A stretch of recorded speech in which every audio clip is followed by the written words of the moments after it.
Greetings, brethren. It is I, the donkey, and we are back with Wacken Wednesdays, where we check out all the beer of the gods from the Wacken Brewery that is affiliated with the Wacken Open Air Music Festival in Germany.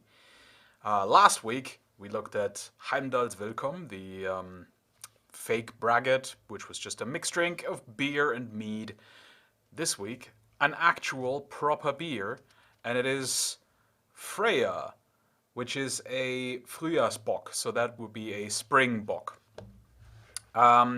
Spring bock usually means that it's still a strong beer, but it's not quite as strong because you're trying to get a bit more, slightly more gentle flavors. You're not trying to overwhelm people. You're not trying to be too savory because that would be something, more associated with the end of the year.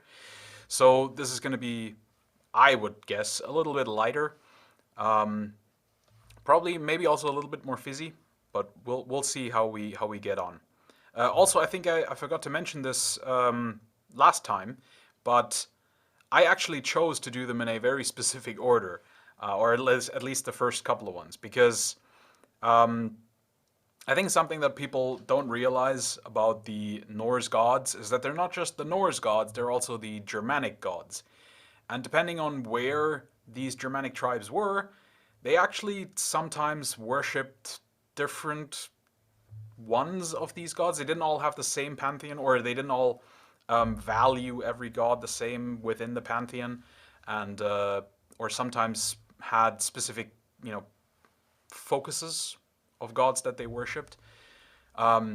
Locally, where I am, where the Chatten used to live, the ancient Hessians,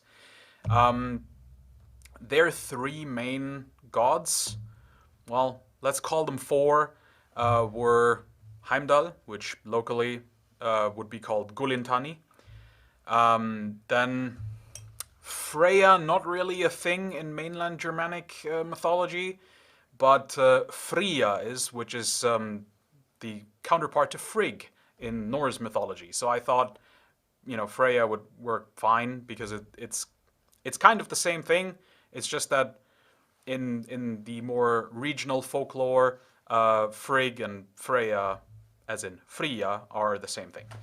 And then lastly, we have Baldur, which here would be called Lichtur, and that one will be next week. And then we also have Donar, which is Thor.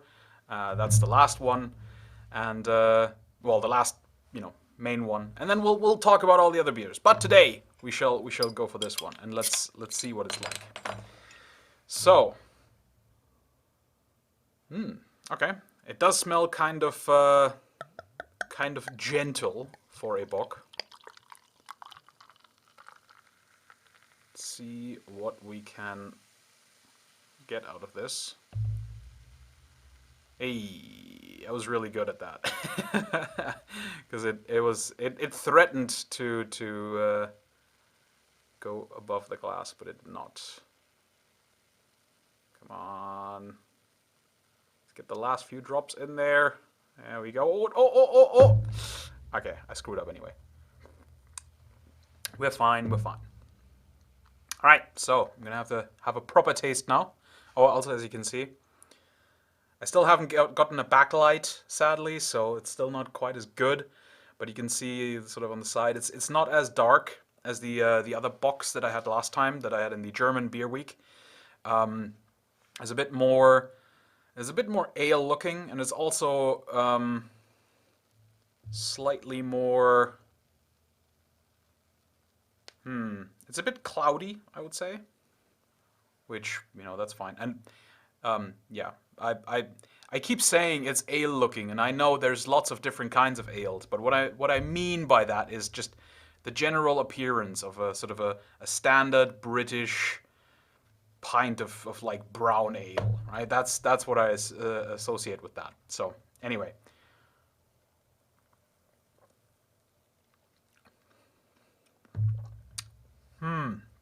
Okay, it's definitely going in that direction of the spring bock, the stuff that I associate with that. but it goes a bit too hard in some directions that I don't like. So I'm not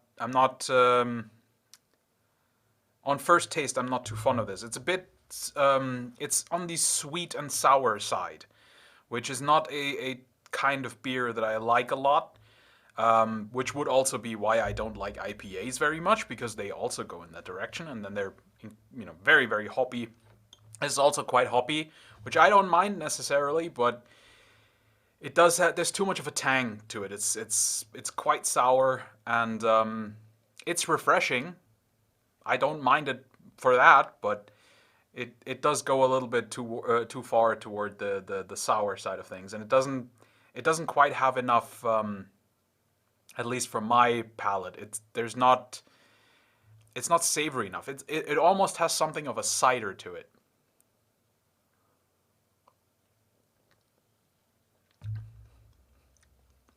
Yeah, it's very fruity, very very apple-like, tart, and just yeah.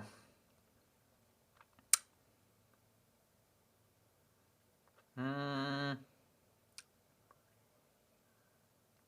yeah, that's pretty much what they're describing on the bottle as well. It has fruity notes and very much sort of like a it's very hoppy, and yeah, quite sour as well. So it's not necessarily one that I enjoy a lot, but I mean it's definitely drinkable. And I do know that there are people who do like their sours, they like their IPAs and all this sort of stuff that is all hoppy and sour and fruit notes, and ugh, it's just not my realm of beers.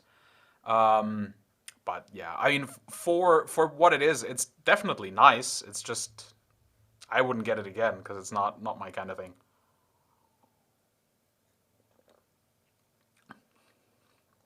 Yeah, the more I drink of it, the less I like it. It's just it's too. Maybe it's also the wrong time of the year. I mean, we are going toward autumn now, so I am definitely um, in the game for some more Madsen and Bock, and all the stuff I love about beer in the fall.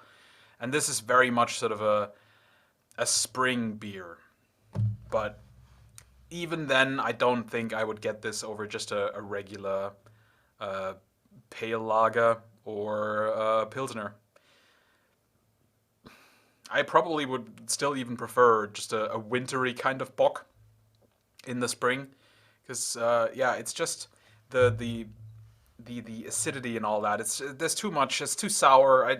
I just don't enjoy it. It's not something that I would drink more of.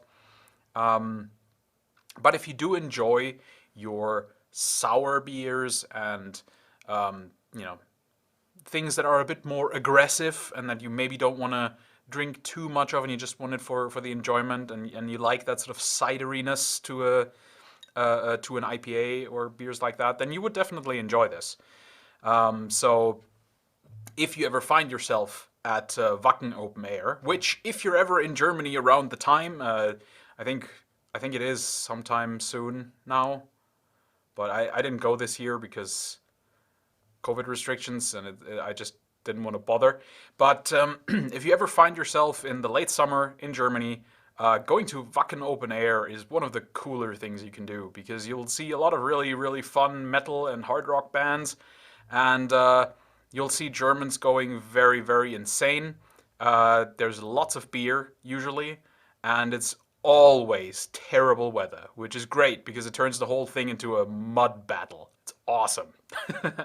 I hope I sang its praises enough. All right, so yeah, what will I give this? It's not for me, so it's never gonna get a good rating for me. I'm just gonna give this a 3.5 out of 10. I would never have this again. Way too sour for me. But if you do like those kinds of beers, I think you would actually really enjoy this, because it does give you that same sort of sensation as an IPA, but because it has a higher alcohol percentage, it kind of also has that warming effect that you get from a Bock, and I'm sure you would find that really nice and interesting. So that's my verdict. 3.5 for me, but for someone who likes IPAs and the like, you'd probably find this very enjoyable. There you go. Alright, thank you very much for watching. I hope you have a lovely evening. And please join me on another day for another beer. Maybe next Wednesday, when once again we will check out another Wacken beer in the series of the Beers of the Gods. Take care, guys.